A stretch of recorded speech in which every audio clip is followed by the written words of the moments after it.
ನಮಸ್ಕಾರ ಆತ್ಮೀಯ ದೈವಭಕ್ತರೇ ಹಾಗೂ ಭಗವತ್ಕೃಪಾ ಯೂಟ್ಯೂಬ್ ವಾಹಿನಿಯ ಅಪ್ರತಿಮ ವೀಕ್ಷಕರೇ, ನಿಮ್ಮೆಲ್ಲರಿಗೂ ಇಂದಿನ ಈ ಪರಮ ಪವಿತ್ರ ಹಾಗೂ ಅದ್ಭುತ ಜ್ಯೋತಿಷ್ಯ ವಿಶೇಷ ಕಾರ್ಯಕ್ರಮಕ್ಕೆ ಆದರದ ಸುಸ್ವಾಗತ. ಬಂಧುಗಳೇ, ಈ ಜಗತ್ತಿನಲ್ಲಿ ಹುಟ್ಟಿದ ಪ್ರತಿಯೊಬ್ಬ ಮನುಷ್ಯನಿಗೂ ತನ್ನದೇ ಆದ ಕನಸುಗಳು, ಆಸೆಗಳು ಮತ್ತು ಗುರಿಗಳು ಇರುತ್ತವೆ. ಅದಕ್ಕಾಗಿ ಹಗಲಿರುಳು ಎನ್ನದೆ ಬೆವರು ಹರಿಸಿ ರಕ್ತವನ್ನು ನೀರು ಮಾಡಿ ಕಷ್ಟಪಡುವ ಜೀವಗಳು ನಮ್ಮ ಸುತ್ತಮುತ್ತ ಅದೆಷ್ಟೋ ಇವೆ. ಆದರೆ ನಾವೆಲ್ಲರೂ ಒಂದು ಕಟು ಸತ್ಯವನ್ನು ಒಪ್ಪಿಕೊಳ್ಳಲೇಬೇಕು. ಕೆಲವೊಮ್ಮೆ ನಾವು ಎಷ್ಟೇ ಕಠಿಣವಾಗಿ ಶ್ರಮಪಟ್ಟರೂ, ಎಷ್ಟೇ ಬುದ್ಧಿವಂತಿಕೆಯಿಂದ ಕೆಲಸ ಮಾಡಿದರೂ ನಮ್ಮ ಕೈಗೆ ಸಿಗಬೇಕಾದ ಯಶಸ್ಸಿನ ಫಲ ಕೊನೆ ಕ್ಷಣದಲ್ಲಿ ಕೈತಪ್ಪಿ ಹೋಗುತ್ತದೆ. ಎಲ್ಲರಿಗೂ ಸುಲಭವಾಗಿ ಆಗುವ ಕೆಲಸ ನನಗೇಕೆ ಇಷ್ಟೊಂದು ಕಷ್ಟವಾಗುತ್ತಿದೆ? ನನ್ನ ಹಣೆಬರಹದಲ್ಲೇ ಯಶಸ್ಸು ಬರೆದಿಲ್ಲವೇ? ನನ್ನ ಅದೃಷ್ಟದ ಬಾಗಿಲು ಸದಾಕಾಲ ಮುಚ್ಚಿಯೇ ಇರುತ್ತದೆಯೇ ಎನ್ನುವ ಹತಾಶೆಯ ಪ್ರಶ್ನೆ ನಿಮ್ಮ ಮನಸ್ಸನ್ನು ಪ್ರತಿದಿನವೂ ಕಾಡುತ್ತಿರಬಹುದು. ವಿಶೇಷವಾಗಿ ನವಗ್ರಹಗಳಲ್ಲೇ ಅತ್ಯಂತ ಶಕ್ತಿಶಾಲಿ ನ್ಯಾಯದೇವ ಹಾಗೂ ಕರ್ಮಫಲದಾತನಾದ ಶನಿ ಮಹಾತ್ಮನ ಪೂರ್ಣ ಆಧಿಪತ್ಯವಿರುವ ಮಕರ ರಾಶಿಯ ಜಾತಕದವರೇ ಈ ಮಾತುಗಳು ನಿಮಗೆ 100ಕ್ಕೆ 100ರಷ್ಟು ಅನ್ವಯಿಸುತ್ತವೆ. ಮಕರ ರಾಶಿಯಲ್ಲಿ ಜನಿಸಿದ ನಿಮಗೆ ಕಠಿಣ ಪರಿಶ್ರಮ ಎನ್ನುವುದು ಜನ್ಮಜಾತವಾಗಿ ಬಂದಿರುವ ಗುಣ. ನೀವು ಸೋಲಿಗೆ ಹೆದರುವವರಲ್ಲ, ಸವಾಲುಗಳನ್ನು ಕಂಡು ಬೆನ್ನು ತೋರಿಸುವವರೂ ಅಲ್ಲ. ಆದರೆ ನಿಮ್ಮ ರಾಶಿಯ ಸ್ವಭಾವದ ಪ್ರಕಾರ ಗ್ರಹಗತಿಗಳ ದೋಷ ಅಥವಾ ಶನಿ ದೇವನ ತೀವ್ರ ದೃಷ್ಟಿಯ ಕಾರಣದಿಂದಾಗಿ ನಿಮ್ಮ ಜೀವನದ ಅರ್ಧಕ್ಕಿಂತ ಹೆಚ್ಚು ಭಾಗ ಕೇವಲ ಹೋರಾಟದಲ್ಲೇ ಕಳೆದು ಹೋಗುತ್ತದೆ. ಯಶಸ್ಸು ಎನ್ನುವುದು ಮರೀಚಿಕೆಯಾಗಿ ಪರಿಣಮಿಸುತ್ತದೆ. ಆದರೆ ನೆನಪಿಡಿ, ಧರ್ಮಶಾಸ್ತ್ರ ಮತ್ತು ಪುರಾತನ ಜ್ಯೋತಿಷ್ಯ ಶಾಸ್ತ್ರದಲ್ಲಿ ಪ್ರತಿಯೊಂದು ಕಠಿಣ ಸಮಸ್ಯೆಗೂ ಒಂದು ದೈವಿಕ ಪರಿಹಾರವನ್ನು ಉಲ್ಲೇಖಿಸಲಾಗಿದೆ. ಮನುಷ್ಯನ ಶ್ರಮದ ಜೊತೆಗೆ ದೈವಬಲ ಎನ್ನುವ ಪರಮಶಕ್ತಿ ಸೇರಿದಾಗ ಮಾತ್ರ ಭಾಗ್ಯದ ಬಾಗಿಲುಗಳು ತೆರೆದುಕೊಳ್ಳುತ್ತವೆ.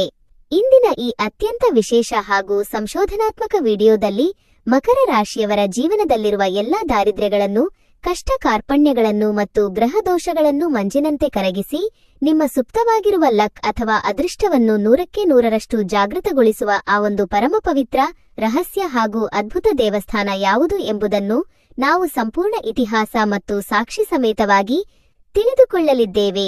ಈ ಕ್ಷೇತ್ರಕ್ಕೆ ಮಕರ ರಾಶಿಯವರು ಒಮ್ಮೆ ಭೇಟಿ ನೀಡಿ ಅಲ್ಲಿನ ದೈವಿಕ ಶಕ್ತಿಯನ್ನು ದರ್ಶನ ಪಡೆದರೆ ನಿಮ್ಮ ಜಾತಕದಲ್ಲಿ ಎಂತಹುದೇ ದುರ್ಗತಿ ಇದ್ದರೂ ಅದು ಸದ್ಗತಿಯಾಗಿ ಬದಲಾಗುತ್ತದೆ. ಇದರ ಜೊತೆಗೆ ಪ್ರಸ್ತುತ ಜೂನ್ 2026ರ ಈ ಕಾಲಘಟ್ಟದಲ್ಲಿ ನಿಮ್ಮ ರಾಶಿಗೆ ಸೂರ್ಯ, ಬುಧ ಮತ್ತು ಶನಿ ಗ್ರಹಗಳ ಚಲನೆಯಿಂದಾಗಿ ಯಾವ ಮಹಾ ಬದಲಾವಣೆಗಳು ಬರಲಿವೆ, ನೀವು ಯಾವ ತಪ್ಪುಗಳನ್ನು ಮಾಡಬಾರದು ಮತ್ತು ಈ ದೇವಸ್ಥಾನಕ್ಕೆ ಭೇಟಿ ನೀಡಲು ಇರಬೇಕಾದ ಸರಿಯಾದ ನಿಯಮಗಳೇನು ಎಂಬುದನ್ನು ಹಂತ ಹಂತವಾಗಿ ವಿಶ್ಲೇಷಣೆ ಮಾಡಲಿದ್ದೇವೆ.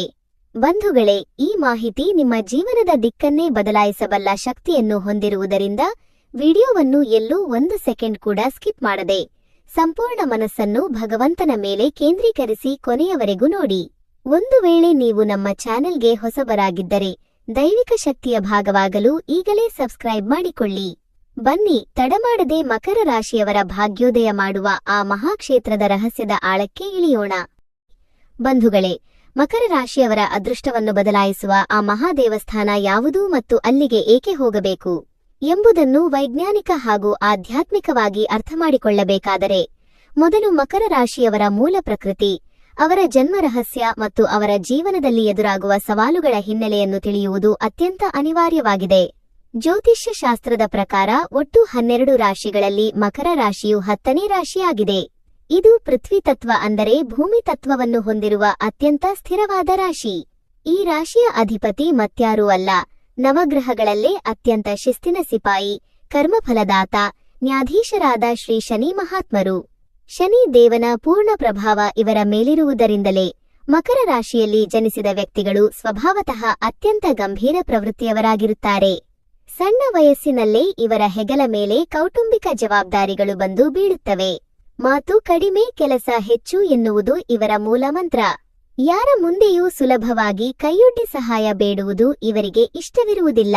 ಸ್ವಾಭಿಮಾನ ಇವರ ರಕ್ತದಲ್ಲೇ ನೆಲೆಸಿರುತ್ತದೆ. ಆದರೆ ಇದೇ ಶನಿ ದೇವನ ಆಧಿಪತ್ಯ ಇವರ ಜೀವನದಲ್ಲಿ ಅತಿ ದೊಡ್ಡ ಪರೀಕ್ಷೆಗಳನ್ನು ತಂದೊಡ್ಡುತ್ತದೆ. ಶನಿಯ ಗುಣವೇ ಮಂದಗತಿ. ಅಂದರೆ ಮಕರ ರಾಶಿಯವರಿಗೆ ಯಾವುದೇ ಒಂದು ಯಶಸ್ಸು ಸಿಗಬೇಕಾದರೂ ಅದು ಅತ್ಯಂತ ನಿಧಾನವಾಗಿ ಕಠಿಣ ಪರಿಶ್ರಮದ ನಂತರವಷ್ಟೇ ಸಿಗುತ್ತದೆ. ಬೇರೆ ರಾಶಿಯವರು 1.5 ವರ್ಷದಲ್ಲಿ ಸಾಧಿಸುವ ಕೆಲಸವನ್ನು ಸಾಧಿಸಲು ಮಕರ ರಾಶಿಯವರಿಗೆ 3 ರಿಂದ 4 ವರ್ಷಗಳೇ ಬೇಕಾಗಬಹುದು.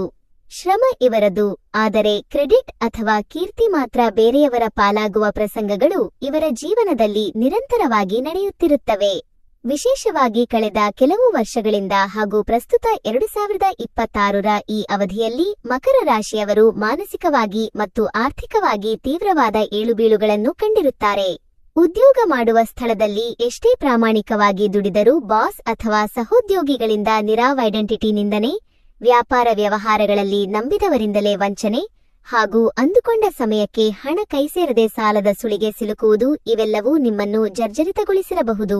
ಅಷ್ಟೇ ಅಲ್ಲ, ಕೌಟುಂಬಿಕ ಜೀವನದಲ್ಲೂ ಕೂಡ ನಿಮ್ಮ ಆಪ್ತರೇ ನಿಮ್ಮನ್ನು ಅರ್ಥಮಾಡಿಕೊಳ್ಳದೆ ದೂರ ತಳ್ಳುವಾಗ ನಿಮ್ಮ ಮನಸ್ಸು ಅನುಭವಿಸುವ ನರಕಯಾತನೆ ಅಷ್ಟಿಷ್ಟಲ್ಲ. ಬಂಧುಗಳೇ, ಮಕರ ರಾಶಿಯವರು ಎಷ್ಟೇ ಪೂಜೆ ಪುನಸ್ಕಾರಗಳನ್ನು ಮಾಡಿದರೂ ಹಲವು ಬಾರಿ ಫಲ ಸಿಗುವುದಿಲ್ಲ. ಏಕೆಂದರೆ ಶನಿದೇವನ ತೀವ್ರ ದೃಷ್ಟಿ ಮತ್ತು ಕರ್ಮದ ಬಂಧನಗಳನ್ನು ಕತ್ತರಿಸುವ ದೈವಿಕ ಲಿಂಕ್ ನಿಮಗೆ ಸಿಕ್ಕಿರುವುದಿಲ್ಲ. ಜ್ಯೋತಿಷ್ಯ ಶಾಸ್ತ್ರದ ಅತಿದೊಡ್ಡ ರಹಸ್ಯವೇನೆಂದರೆ ಶನಿಯು ಕೇವಲ ಕಷ್ಟಗಳನ್ನು ಕೊಡುವುದಿಲ್ಲ, ಬದಲಿಗೆ ವ್ಯಕ್ತಿಯನ್ನು ಪಕ್ವಗೊಳಿಸುತ್ತಾನೆ. ಆದರೆ ಆ ಕಷ್ಟದ ಅವಧಿಯಲ್ಲಿ ನಮ್ಮನ್ನು ರಕ್ಷಿಸಿ ನಮ್ಮ ಶ್ರಮಕ್ಕೆ ತಕ್ಕ 100ಕ್ಕೆ 100ರಷ್ಟು ಫಲವನ್ನು ಒದಗಿಸಿಕೊಡಲು ಒಂದು ನಿರ್ದಿಷ್ಟ ದೈವಿಕ ಕಾಸ್ಮಿಕ್ ಎನರ್ಜಿ ಅಥವಾ ದೇವಸ್ಥಾನದ ಅವಶ್ಯಕತೆ ಇರುತ್ತದೆ. ಆ ಶಕ್ತಿ ಕೇಂದ್ರವೇ ಮಕರ ರಾಶಿಯವರ ಅದೃಷ್ಟದ ದೇವಸ್ಥಾನ.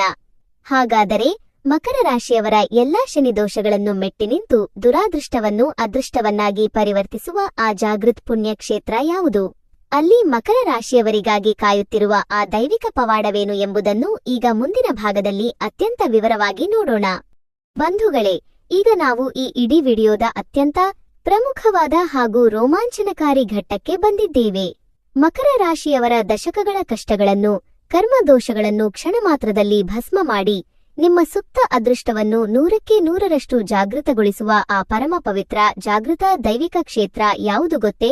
ಅದುವೇ ಶ್ರೀ ಸಂಕಟಮೋಚನ ಹನುಮಂತನ ಮತ್ತು ಶನೈಶ್ಚರ ಸ್ವಾಮಿಯ ದಿವ್ಯ ಸನ್ನಿಧಿ. ವಿಶೇಷವಾಗಿ ಕರ್ನಾಟಕದ ಪ್ರಸಿದ್ಧ ಧರ್ಮಕ್ಷೇತ್ರಗಳಾದ ತುಮಕೂರು ಜಿಲ್ಲೆಯ ಪಾವಗಡದ ಶ್ರೀ ಶನಿ ಮಹಾತ್ಮ ದೇವಸ್ಥಾನ ಅಥವಾ ಇತಿಹಾಸ ಪ್ರಸಿದ್ಧ ಗಾಣಗಾಪುರ ದತ್ತಾತ್ರೇಯ ಕ್ಷೇತ್ರ ಮತ್ತು ಸೂರ್ಯಪುತ್ರ ಶನಿದೇವನ ಜಾಗೃತ್ ಸನ್ನಿಧಿಗಳು. ಈ ಕ್ಷೇತ್ರಗಳಿಗೂ ಮತ್ತು ಮಕರ ರಾಶಿಗೂ ಇರುವ ಆಧ್ಯಾತ್ಮಿಕ ಸಂಬಂಧವೇನು ಎಂಬುದನ್ನು ಜ್ಯೋತಿಷ್ಯಶಾಸ್ತ್ರದ ಮಹಾರಹಸ್ಯಗಳ ಪುಟಗಳಿಂದ ನಾವು ಅರ್ಥಮಾಡಿಕೊಳ್ಳಬೇಕು. ನಾವು ಮೊದಲೇ ತಿಳಿದುಕೊಂಡಂತೆ ಮಕರ ರಾಶಿಯ ಅಧಿಪತಿ ಶನಿ ಮಹಾತ್ಮ. ಶನಿ ದೇವನು ತಾನು ನೀಡುವ ಕಷ್ಟಗಳ ತೀವ್ರತೆಯನ್ನು ಕಡಿಮೆ ಮಾಡಬೇಕಾದರೆ ಅಥವಾ ತನ್ನ ಸ್ವಂತ ರಾಶಿಯವರಿಗೆ ಅದೃಷ್ಟದ ಬಾಗಿಲನ್ನು ತೆರೆಯಬೇಕಾದರೆ ಅದಕ್ಕೆ ಬ್ರಹ್ಮಾಂಡದಲ್ಲಿರುವ ಏಕೈಕ ದೈವಿಕ ಶಕ್ತಿ ಎಂದರೆ ಅದು ಅಂಜನಿಪುತ್ರ ಶ್ರೀ ಆಂಜನೇಯ ಸ್ವಾಮಿ. ಪುರಾಣಗಳ ಪ್ರಕಾರ ಲಂಕಾ ದಹನದ ಸಮಯದಲ್ಲಿ ರಾವಣನ ಸೆರೆಯಲ್ಲಿದ್ದ ಶನಿದೇವನನ್ನು ಹನುಮಂತನು ಮುಕ್ತಗೊಳಿಸುತ್ತಾನೆ. ಆ ಸಮಯದಲ್ಲಿ ಕೃತಜ್ಞತೆಯಿಂದ ಶನಿದೇವನು ಹನುಮಂತನಿಗೆ ಒಂದು ಮಹತ್ತರವಾದ ವಚನವನ್ನು ನೀಡುತ್ತಾನೆ. ಹೇ ಮಾರುತಿ, ಯಾರು ನಿನ್ನನ್ನು ಭಕ್ತಿಯಿಂದ ಆರಾಧಿಸುತ್ತಾರೋ, ಯಾರು ನಿನ್ನ ಶರಣು ಬರುತ್ತಾರೋ ಅವರಿಗೆ ನನ್ನಿಂದ ಅಥವಾ ನನ್ನ ರಾಶಿ ಚಲನೆಯಿಂದ ಎಂತಹದೇ ಕಷ್ಟಗಳು ಬಂದರೂ ನಾನು ಅವರ ಕಷ್ಟಗಳನ್ನು ಕಡಿಮೆ ಮಾಡಿ ಸಕಲ ಸೌಭಾಗ್ಯಗಳನ್ನು ಕರುಣಿಸುತ್ತೇನೆ ಎಂಬುದೇ ಆ ದಿವ್ಯವಚನ. ಆದ್ದರಿಂದಲೇ ಮಕರ ರಾಶಿಯವರು ಈ ಜಾಗೃತ್ ಕ್ಷೇತ್ರಗಳಿಗೆ ಭೇಟಿ ನೀಡಿದಾಗ ಅಲ್ಲಿನ ಕಾಸ್ಮಿಕ್ ಎನರ್ಜಿ ಅಥವಾ ದೈವಿಕ ಅಲೆಗಳು ನಿಮ್ಮ ಜಾತಕದಲ್ಲಿರುವ ಶನಿಯ ನಕಾರಾತ್ಮಕ ಪ್ರಭಾವವನ್ನು ಸಂಪೂರ್ಣವಾಗಿ ಧನಾತ್ಮಕ ಶಕ್ತಿಯನ್ನಾಗಿ ಪರಿವರ್ತಿಸುತ್ತವೆ. ಈ ದೇವಸ್ಥಾನದಲ್ಲಿ ಮಕರ ರಾಶಿಯವರು ಮಾಡಬೇಕಾದ ಅತ್ಯಂತ ರಹಸ್ಯ ಹಾಗೂ ಪ್ರಭಾವಶಾಲಿ ಪೂಜಾ ವಿಧಿಗಳು. 1. ಸಾಸಿವೆ ಎಣ್ಣೆಯ ದೀಪ. ಶನಿವಾರದ ದಿನದಂದು ಮುಂಜಾನೆ ಅಥವಾ ಸೂರ್ಯಾಸ್ತದ ಅವಧಿಯಲ್ಲಿ ದೇವಸ್ಥಾನಕ್ಕೆ ಭೇಟಿ ನೀಡಿ ಒಂದು ಮಣ್ಣಿನ ಹಣತೆಯಲ್ಲಿ ಶುದ್ಧವಾದ ಸಾಸಿವೆ ಎಣ್ಣೆಯನ್ನು ಹಾಕಿ ಅದರಲ್ಲಿ ಕಪ್ಪು ಎಳ್ಳನ್ನು ಮುಗಿದು ದೀಪವನ್ನು ಹಚ್ಚಬೇಕು. ಈ ದೀಪದ ಬೆಳಕು ನಿಮ್ಮ ಜೀವನದ ಅಂಧಕಾರವನ್ನು ದೂರ ಮಾಡುತ್ತದೆ. 2. ಸಿಂಧೂರ ಮತ್ತು ವೀಳ್ಯದೆಲೆ ಪೂಜೆ. ಹನುಮಂತನಿಗೆ ಕಡು ಕೆಂಪು ಬಣ್ಣದ ಸಿಂಧೂರದ ಅರ್ಚನೆ ಮಾಡಿಸಬೇಕು ಅಥವಾ 108 ವೀಳ್ಯದೆಲೆಗಳ ಮಾಲೆಯನ್ನು ಸಮರ್ಪಿಸಬೇಕು. ಇದು ನಿಮ್ಮ ಜಾತಕದಲ್ಲಿರುವ ರಾಹು, ಕೇತು ಮತ್ತು ಶನಿಯ ಕ್ರೂರ ದೃಷ್ಟಿಯನ್ನು ಶಾಂತಗೊಳಿಸುತ್ತದೆ. 3. ಕಪ್ಪು ವಸ್ತ್ರದ ದಾನ. ಸಾಧ್ಯವಾದರೆ ದೇವಸ್ಥಾನದ ಆವರಣದಲ್ಲಿರುವ ನಿರ್ಗತಿಕರಿಗೆ ಅಥವಾ ಅರ್ಚಕರಿಗೆ ಕಪ್ಪು ಬಣ್ಣದ ವಸ್ತ್ರ, ಎಳ್ಳು ಅಥವಾ ಕಬ್ಬಿಣದ ವಸ್ತುವನ್ನು ದಾನ ಮಾಡುವುದರಿಂದ ನಿಮ್ಮ ಪೂರ್ವಜನ್ಮದ ಕರ್ಮಗಳ ಋಣಭಾರ ಕರಗಿ ಹೋಗುತ್ತದೆ. ಬಂಧುಗಳೇ, ಈ ಪೂಜಾ ವಿಧಿಯನ್ನು ಕೇವಲ ಒಂದು ಬಾರಿ ಪೂರ್ಣ ನಂಬಿಕೆಯಿಂದ ನೀವು ಈ ಅದೃಷ್ಟದ ದೇವಸ್ಥಾನದಲ್ಲಿ ನೆರವೇರಿಸಿದರೆ ನಿಮ್ಮ ವ್ಯವಹಾರದಲ್ಲಾಗುತ್ತಿದ್ದ ನಷ್ಟಗಳು ನಿಂತು ಹೋಗುತ್ತವೆ. ಕೈಗೆ ಬಂದು ತಪ್ಪಿ ಹೋಗುತ್ತಿದ್ದ ಅವಕಾಶಗಳು ತಾವಾಗಿಯೇ ನಿಮ್ಮನ್ನು ಹುಡುಕಿಕೊಂಡು ಬರುತ್ತವೆ. ನಿಮ್ಮ ದೇಹದಲ್ಲಿದ್ದ ದೀರ್ಘಕಾಲದ ಅನಾರೋಗ್ಯದ ಸಮಸ್ಯೆಗಳು ನಿವಾರಣೆಯಾಗಲು ಆರಂಭಿಸುತ್ತವೆ. ಹಾಗಾದರೆ ಈ ಅದ್ಭುತ ದೈವಿಕ ಭೇಟಿಯ ನಂತರ ಪ್ರಸ್ತುತ ಜೂನ್ 2026ರ ಈ ಮಹತ್ತರ ತಿಂಗಳಿನಲ್ಲಿ ನಿಮ್ಮ ಗ್ರಹಗತಿಗಳು ನಿಮ್ಮ ಅದೃಷ್ಟವನ್ನು ಹೇಗೆ ಬದಲಾಯಿಸಲಿವೆ? ನಿಮ್ಮ ಆರ್ಥಿಕ, ಉದ್ಯೋಗ ಮತ್ತು ಕೌಟುಂಬಿಕ ಜೀವನದಲ್ಲಿ ಯಾವೆಲ್ಲ ಪವಾಡಗಳು ಸಂಭವಿಸಲಿವೆ ಎಂಬುದನ್ನು ಮುಂದಿನ 4ನೇ ಭಾಗದಲ್ಲಿ ಅತ್ಯಂತ ನಿಖರವಾಗಿ ಸಾಕ್ಷಿ ಸಮೇತ ತಿಳಿದುಕೊಳ್ಳೋಣ. ಬಂಧುಗಳೇ, ಮಕರ ರಾಶಿಯವರ ಅದೃಷ್ಟದ ದೇವಸ್ಥಾನದ ದೈವಿಕ ರಹಸ್ಯವನ್ನು ತಿಳಿದ ನಂತರ ಈಗ ನಾವು ಪ್ರಸ್ತುತ ಸಾಗುತ್ತಿರುವ ಈ ಜೂನ್ 2026ರ ಅತ್ಯಂತ ಮಹತ್ತರವಾದ ಕಾಲಘಟ್ಟದಲ್ಲಿ ನಿಮ್ಮ ರಾಶಿಯ ಗೋಚಾರ ಫಲ ಮತ್ತು ಗ್ರಹಗತಿಗಳ ಚಲನೆ ಹೇಗಿದೆ ಎಂಬುದನ್ನು ಕನ್ನಡಿಯಂತೆ ಸ್ಪಷ್ಟವಾಗಿ ವಿಶ್ಲೇಷಣೆ ಮಾಡೋಣ. ಜ್ಯೋತಿಷ್ಯಶಾಸ್ತ್ರದ ಗಣಿತದ ಪ್ರಕಾರ ಜೂನ್ 2026ರ ಈ ತಿಂಗಳು ಮಕರ ರಾಶಿಯವರ ಜೀವನದಲ್ಲಿ ಒಂದು ದೊಡ್ಡ ಮಹತ್ತರ ತಿರುವನ್ನು ನೀಡುವ ಮುನ್ಸೂಚನೆಯನ್ನು ತೋರಿಸುತ್ತಿದೆ. ಏಕೆಂದರೆ ನಿಮ್ಮ ರಾಶ್ಯಾಧಿಪತಿಯಾದ ಶನಿದೇವನು ತನ್ನದೇ ಆದ ಪ್ರಭಾವದಲ್ಲಿದ್ದರೆ ಜೂನ್ ತಿಂಗಳ ದ್ವಿತೀಯಾರ್ಧದಲ್ಲಿ ಸೂರ್ಯ ಮತ್ತು ಬುಧ ಗ್ರಹಗಳ ರಾಶಿ ಪರಿವರ್ತನೆಯಿಂದಾಗಿ ನಿಮ್ಮ ಜಾತಕದಲ್ಲಿ ಅತ್ಯಂತ ಪ್ರಬಲವಾದ ಬುಧಾದಿತ್ಯ ಯೋಗ ಮತ್ತು ಧನಯೋಗಗಳು ಸೃಷ್ಟಿಯಾಗುತ್ತಿವೆ. ಈ ಗ್ರಹಗಳ ಬದಲಾವಣೆಯು ನಿಮ್ಮ ಜೀವನದ ಪ್ರಮುಖ ಕ್ಷೇತ್ರಗಳ ಮೇಲೆ ಯಾವ ರೀತಿ ಪವಾಡ ಸದೃಶ ಪ್ರಭಾವ ಬೀರಲಿದೆ ಎನ್ನುವುದನ್ನು ಈಗ 3 ಮುಖ್ಯ ಭಾಗಗಳಲ್ಲಿ ನೋಡೋಣ. ಮೊದಲನೆಯದಾಗಿ ಉದ್ಯೋಗ, ವೃತ್ತಿಜೀವನ ಮತ್ತು ವ್ಯವಹಾರ, ಕರಿಯರ್ ಮತ್ತು ಬಿಸಿನೆಸ್. ಉದ್ಯೋಗ ರಂಗದಲ್ಲಿ ದೀರ್ಘಕಾಲದಿಂದ ನಿರಾಸೆ, ಕಡೆಗಣನೆ ಅಥವಾ ಮಾನಸಿಕ ಒತ್ತಡವನ್ನು ಅನುಭವಿಸುತ್ತಿದ್ದ ಮಕರ ರಾಶಿಯವರಿಗೆ ಜೂನ್ ತಿಂಗಳ ಕೊನೆಯ ವಾರಗಳು ಅತ್ಯಂತ ಆಶಾದಾಯಕವಾಗಿರಲಿವೆ. ನಿಮ್ಮ ಕಠಿಣ ಪರಿಶ್ರಮವನ್ನು ನಿಮ್ಮ ಮೇಲಧಿಕಾರಿಗಳು ಗುರುತಿಸುವ ಸಮಯ ಒದಗಿ ಬಂದಿದೆ. ದೀರ್ಘಕಾಲದಿಂದ ಬಾಕಿ ಉಳಿದಿದ್ದ ಬಡ್ತಿ, ಪ್ರಮೋಷನ್ ಅಥವಾ ನೀವು ಬಯಸಿದ ಸ್ಥಳಕ್ಕೆ ವರ್ಗಾವಣೆ, ಟ್ರಾನ್ಸ್ಫರ್ ಆಗುವ ಯೋಗಗಳು ಅತ್ಯಂತ ನಿಚ್ಚಳವಾಗಿವೆ.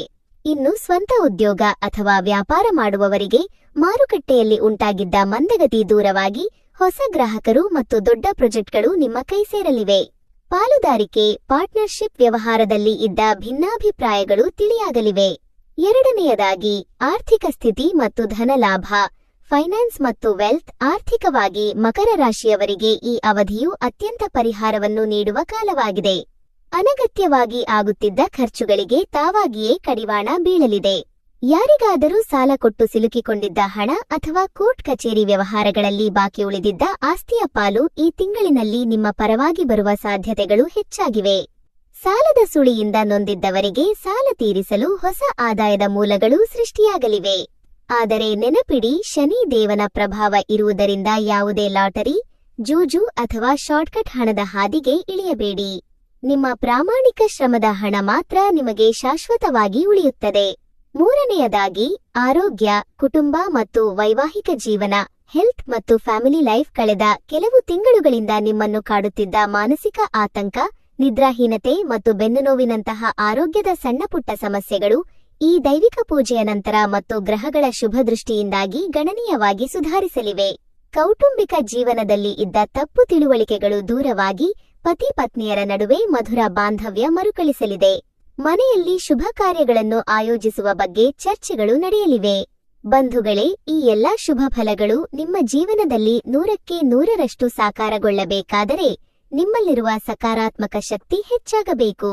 ಆ ಶಕ್ತಿಯನ್ನು ಒದಗಿಸುವುದೇ ನಾವು ಹೇಳಿದ ಅದೃಷ್ಟದ ದೇವಸ್ಥಾನದ ಭೇಟಿ. ಹಾಗಾದರೆ ಈ ಎಲ್ಲಾ ದೈವಿಕ ಪವಾಡಗಳನ್ನು ನಿಮ್ಮದಾಗಿಸಿಕೊಂಡು ವಿಡಿಯೋದ ಮುಕ್ತಾಯದ ಹಂತದಲ್ಲಿ ವೀಕ್ಷಕರಾದ ನೀವು ಮಾಡಬೇಕಾದ ಆ ಒಂದು ಮುಖ್ಯ ಕೆಲಸವೇನು? ನಿಮ್ಮ ಜೀವನವನ್ನು ಯಶಸ್ಸಿನತ್ತ ಮುನ್ನಡೆಸಲು ನೀವು ತೆಗೆದುಕೊಳ್ಳಬೇಕಾದ ಕೊನೆಯ ನಿರ್ಧಾರವೇನು ಎಂಬುದನ್ನು ಮುಂದಿನ 5ನೇ ಹಾಗೂ ಅಂತಿಮ ಭಾಗದಲ್ಲಿ ಅತ್ಯಂತ ಪ್ರಭಾವಶಾಲಿಯಾಗಿ ತಿಳಿದುಕೊಳ್ಳೋಣ. ಆತ್ಮೀಯ ಬಂಧುಗಳೇ, ಇಲ್ಲಿಯವರೆಗೆ ನಾವು ಶನಿದೇವನ ಪ್ರೀತಿಯ ಮಕರ ರಾಶಿಯವರ ಮೂಲ ಸ್ವಭಾವ, ಅವರು ಜೀವನದಲ್ಲಿ ಎದುರಿಸುತ್ತಿರುವ ಕಠಿಣ ಸವಾಲುಗಳು, ಅವರ ದುರಾದೃಷ್ಟವನ್ನು 100ಕ್ಕೆ 100ರಷ್ಟು ದೂರ ಮಾಡುವ ಆ ಜಾಗೃತ್ ಪುಣ್ಯಕ್ಷೇತ್ರದ ರಹಸ್ಯ ಹಾಗೂ ಪ್ರಸ್ತುತ ಜೂನ್ 2026ರ ಅವಧಿಯಲ್ಲಿ ಗ್ರಹಗಳ ಚಲನೆಯಿಂದ ಸಿಗಲಿರುವ ಅದ್ಭುತ ಫಲಗಳ ಬಗ್ಗೆ ಅತ್ಯಂತ ವಿವರವಾಗಿ ತಿಳಿದುಕೊಂಡಿದ್ದೇವೆ.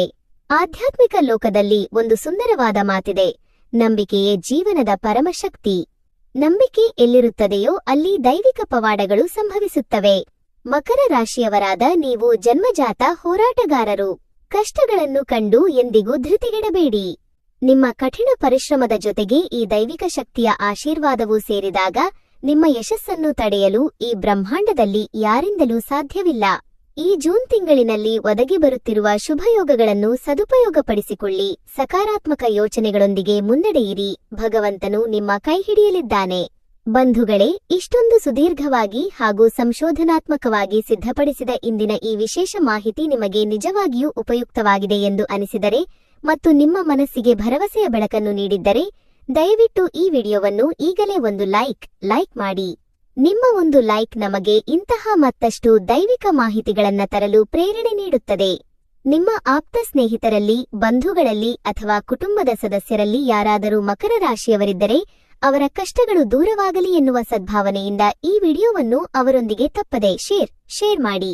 ಇಂತಹ ನಿಖರವಾದ ಜ್ಯೋತಿಷ್ಯ ವಿಶ್ಲೇಷಣೆಗಳು ಮತ್ತು ಪುರಾತನ ದೇವಸ್ಥಾನಗಳ ರಹಸ್ಯ ಮಾಹಿತಿಗಳನ್ನು ನಿರಂತರವಾಗಿ ಪಡೆಯಲು ನಮ್ಮ ಭಗವತ್ ಕೃಪಾ ಯೂಟ್ಯೂಬ್ ಚಾನೆಲ್ ಅನ್ನು ಇಂದೇ ಸಬ್ಸ್ಕ್ರೈಬ್ ಮಾಡಿಕೊಳ್ಳಿ ಹಾಗೂ ಪಕ್ಕದಲ್ಲೇ ಇರುವ ಬೆಲ್ ಐಕಾನ್ ಅನ್ನು ಕ್ಲಿಕ್ ಮಾಡಿ ಆಲ್ ನೋಟಿಫಿಕೇಶನ್ ಆನ್ ಮಾಡಿಕೊಳ್ಳಿ. ನಿಮ್ಮ ಮನಸ್ಸಿನ ಪ್ರಾರ್ಥನೆ ಭಗವಂತನಿಗೆ ತಲುಪಲು ಈಗಲೇ ಕಾಮೆಂಟ್ ಬಾಕ್ಸ್ನಲ್ಲಿ ಪೂರ್ಣ ಭಕ್ತಿಯಿಂದ ಜೈ ಶ್ರೀರಾಮ್ ಅಥವಾ ಓಂ ಶನೈಶ್ಚರಾಯ ನಮಃ ಎಂದು ಬರೆಯಲು ಮರೆಯಬೇಡಿ. ಭಗವಂತನು ಮಕರ ರಾಶಿಯವರ ಸಕಲ ಕಷ್ಟಗಳನ್ನು ನಿವಾರಿಸಿ ಆಯುಷ್ಯ, ಆರೋಗ್ಯ, ಐಶ್ವರ್ಯಗಳನ್ನು ಕರುಣಿಸಲಿ ಎಂದು ಪ್ರಾರ್ಥಿಸುತ್ತಾ ಇಂದಿನ ಕಾರ್ಯಕ್ರಮವನ್ನು ಮುಗಿಸುತ್ತಿದ್ದೇವೆ. ಮುಂದಿನ ವಿಶೇಷ ವಿಡಿಯೋದಲ್ಲಿ ಮತ್ತೊಂದು ದೈವಿಕ ರಹಸ್ಯದೊಂದಿಗೆ ಭೇಟಿಯಾಗೋಣ. ಅಲ್ಲಿಯವರೆಗೂ ಎಲ್ಲರಿಗೂ ಧನ್ಯವಾದಗಳು. ಶುಭಮಸ್ತು. ಜೈ ಶ್ರೀರಾಮ್.